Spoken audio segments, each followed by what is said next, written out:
আজকে আমরা স্নেহের প্রতিদান মুভির প্রসেনজিৎ চ্যাটার্জি সম্পর্কে জানব।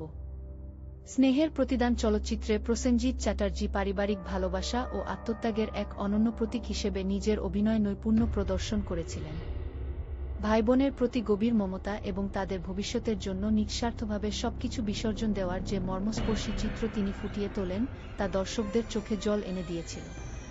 আবেগের গভীরতা থেকে শুরু করে পারিবারিক সম্মানের প্রশ্নে প্রতিবাদী হয়ে ওঠার প্রতিটি মুহূর্তে তার অভিনয় ছিল নিখুঁত ও বাস্তবসম্মত। প্রসেনজিৎ চ্যাটার্জির এই সংবেদনশীল রূপ বাংলা পারিবারিক চলচ্চিত্রের ইতিহাসে অন্যতম শ্রেষ্ঠ কাজ হিসেবে বিবেচিত হয়।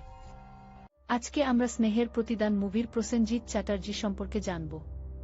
স্নেহের প্রতিদান চলচ্চিত্রে প্রসেনজিৎ চ্যাটার্জি পারিবারিক ভালোবাসা ও আত্মত্যাগের এক অনন্য প্রতীক হিসেবে নিজের অভিনয় নৈপুণ্য প্রদর্শন করেছিলেন। ভাইবোনের প্রতি গভীর মমতা এবং তাদের ভবিষ্যতের জন্য নিঃস্বার্থভাবে সবকিছু বিসর্জন দেওয়ার যে মর্মস্পর্শী চিত্র তিনি ফুটিয়ে তোলেন, তা দর্শকদের চোখে জল এনে দিয়েছিল। আবেগের গভীরতা থেকে শুরু করে পারিবারিক সম্মানের প্রশ্নে প্রতিবাদী হয়ে ওঠার প্রতিটি মুহূর্তে তার অভিনয় ছিল নিখুঁত ও বাস্তবসম্মত। প্রসেনজিৎ চ্যাটার্জির এই সংবেদনশীল রূপ বাংলা পারিবারিক চলচ্চিত্রের ইতিহাসে অন্যতম শ্রেষ্ঠ কাজ হিসেবে বিবেচিত হয়।